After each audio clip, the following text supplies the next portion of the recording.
Assalamualaikum warahmatullahi wabarakatuh. Nah, untuk pertemuan kali ini kita akan membahas tentang bagaimana cara mempraktekkan sholat wajib. Nah, sholat wajib itu adalah sholat 5 waktu. Sholat 5 waktu yang biasanya kita kerjakan setiap hari. Berarti meliputi sholat 1, sholat zuhur ya, 2, sholat asyar, ketiga sholat maghrib, keempat sholat isya, dan yang terakhir sholat subuh. Sholat wajib itu sama dengan sholat 5 waktu. Nah, di dalam sholat wajib atau sholat 5 waktu itu, di dalam sholat itu kan pasti ada niat, ada bacaan dan gerakan di dalam sholat tersebut. Kita sholat itu nggak hanya diam. Nah, kalau kita mau melakukan sesuatu pasti harus ada niatnya. Begitu juga dengan sholat. Nah, niat di sini, niat seumpama kita mau sholat zuhur ya, sholat zuhur, kita harus niat di dalam hati kita. Oh iya, berarti aku sholat zuhur. Seperti contohnya sholat zuhur ini niatnya gini: usolli fardhu dhuhri arba'a raka'atin mustaqbilal qiblati amma mumalillahi ta'ala. Kalau kita menjadi itu niatnya, kalau kita sholat melaksanakan sholat wajib ini secara berjamaah. Kalau kita sholat sendiri berarti usolli fardhu dhuhri arba'a raka'atin mustaqbilal qiblati lillahi ta'ala. Begitu juga kita kalau menjadi imaman lillahi ta'ala, seperti itu. Tidak boleh kita sholat zuhur tapi kita niatnya sholat asyar, maka tidak sah sholat tersebut. Karena kalau melakukan sesuatu itu pasti didasari dengan niat terlebih dahulu. Jadi intinya masalah niat ini, kalau kita melaksanakan sholat 5 waktu ini, apapun saja itu harus sesuai dengan waktunya. Kalau sholat zuhur ya niatnya sholat zuhur, kalau kita sholat asar niat sholat asar, maghrib begitu juga maghrib, isya dan subuh. Kita harus sesuai dengan niatnya. Kita membahas tentang niat, kita akan membahas tentang bacaan di dalam sholat.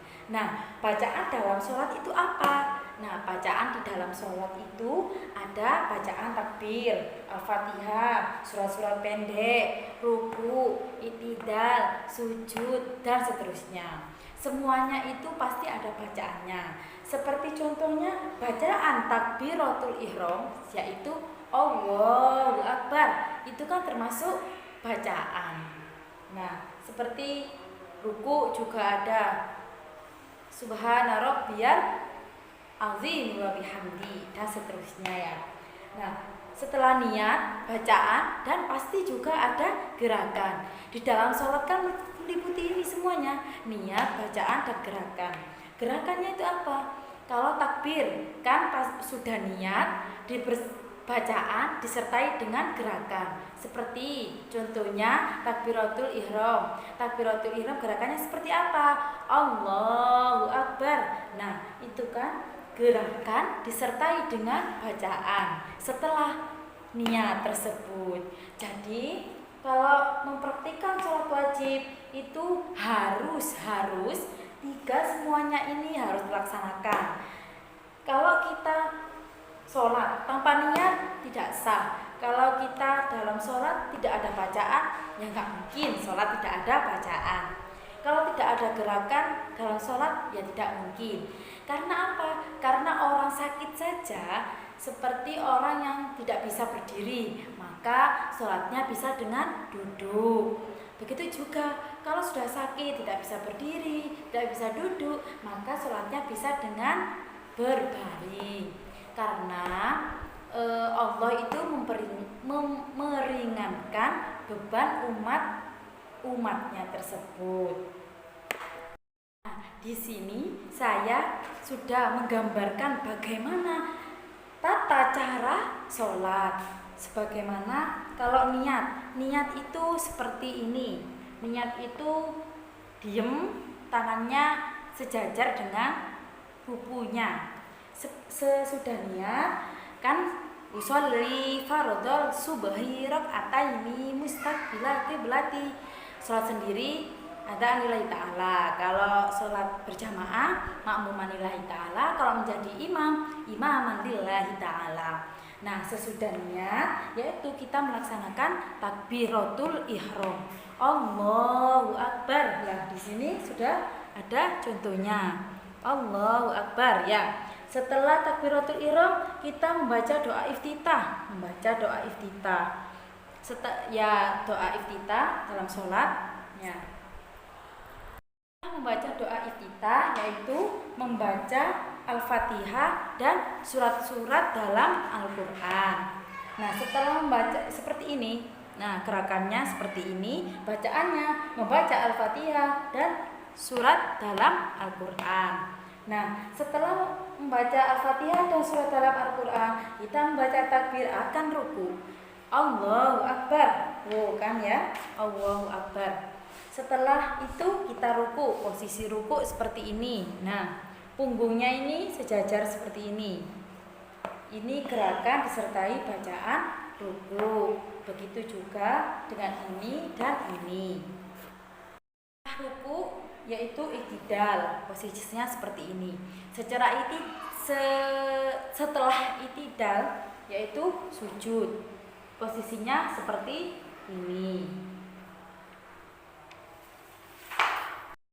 Setelah sujud. Nah, setelah sujud itu apa? Duduk di antara dua sujud.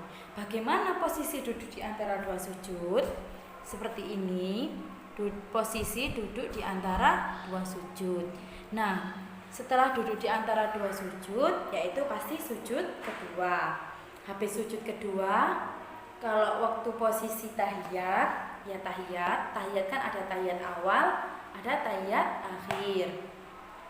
Habis tahiyat, habis membaca doa tahiyat, yaitu salam kanan terus kiri.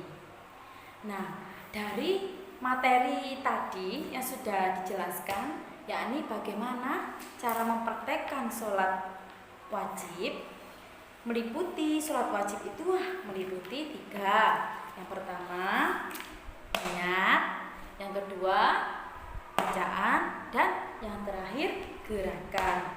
Nah, dari ketiga ini harus dilakukan ketika kita melaksanakan sholat wajib. Jadi intinya kalau kita melaksanakan sholat harus adanya niat, terus harus ada bacaan, dan harus ada gerakan. Jadi kan tidak mungkin kalau meninggalkan antara niat, bacaan, dan gerakan. Nah, Ibu rasa materi untuk hari ini sudah paham, karena materi hari ini sudah sering atau sudah setiap hari kalian lakukan di rumah. Jadi semoga bermanfaat, semoga kalian bisa mengambil manfaat dari materi tadi dan melaksanakan sholat dengan benar dan baik di rumah. Cukup sekian pertemuan hari ini. Wassalamualaikum warahmatullahi wabarakatuh.